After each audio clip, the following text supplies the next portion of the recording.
Good afternoon, Dr. Zimmerman. My name is Nikisha Owens, and this is my submission for the video portion of the final exam. My PowerPoint presentation will have 9 slides.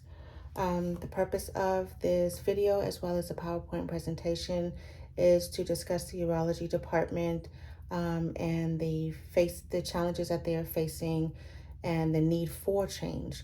Also to determine relevant theories and present recommendations for the management of the urology department.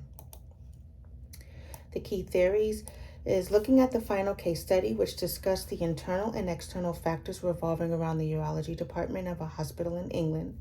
Many issues needed to be resolved. As many of the cases we have reviewed throughout this course, there are challenges the department faces and changes that need to be implemented to keep the hospital profitable and moving in a positive direction. Throughout this text, we discussed and learned about many concepts and theories surrounding leadership and change management, which I will discuss briefly. In this presentation, I will discuss the 3 theories I selected: communication, Kurt Lewin's change management model, and last, Oakland's Figure 8 framework. In the presentation, once you take a look at it, you'll see that my next slide is a some similarity slide between the 3 theories that I did select. And I listed some key points to just discuss or to show very quickly about each theory. The first one being communication. One of the few overarching themes of this course has been the importance of effective leadership communication.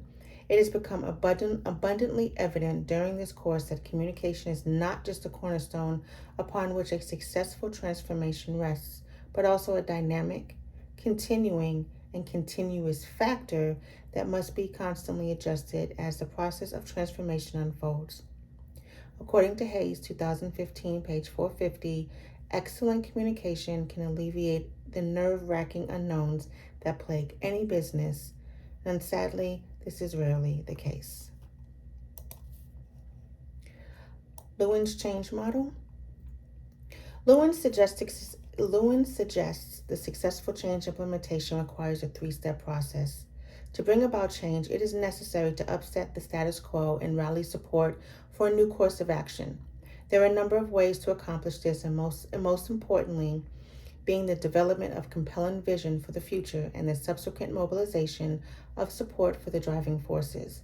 Due to their many challenges, including financial activity difficulties, employees and leadership disputes, and a dearth of resources, this would be quite simple to achieve in the urology department.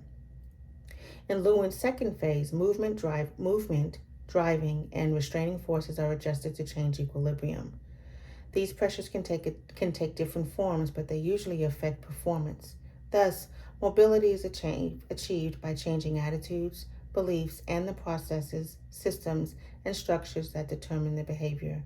Hayes, 2018.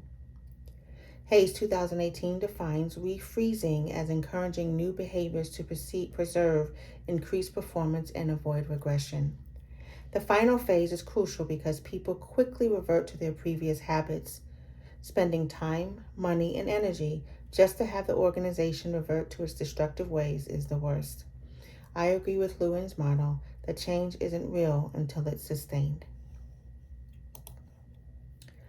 Oakland's Figure 8 framework.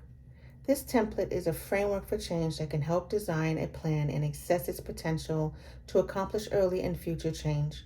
The framework's top and bottom rings help assess an organization's strategy for change and plan for it respectively. Each stage in the model is interconnected and necessary for success. As the model demonstrates, if one element is overlooked or ignored, the outcome will not be as anticipated.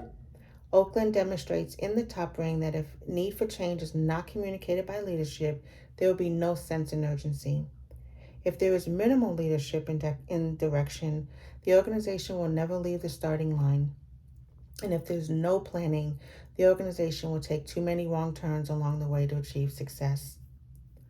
The top ring requires all 3 elements necessary for change to be successful: leadership, direction, and planning. As with the top ring, the bottom ring consists of 4 essential components: processes, organization and resources, systems and controls, and behaviors. all of which are interdependent and interconnected. The Oakland model, if used correctly, as intended, can be an outstanding instrument to help with organization implementation change, and it would certainly be beneficial to the urology department in the discussed case study. My recommendations. If I had any type of input in the matter, I tell the head of urology department to check whether or not the department has followed government guidelines. First, this would eliminate any potential conflict between the government and the department over violating an order. To achieve this goal, the department must first employ additional medical staff to guarantee that 18-week policy for the treatment of non-emergency patients is met. The manager of the urology department should consider recruiting additional personnel to work at the health center so that the department doesn't lose any more money on the contractual private treatment of patients. Next, I would convene the entire department in one room and reach a consensus regarding the department's issues. This opens the door to the first essential concept, communication. I would prioritize establishing an open and direct channel of communication between leaders and employees as my top priority. By doing so, you provide certain employees with an opportunity to voice their opinions and resolve their issues. For instance, consider the conflict between managers and clinicians.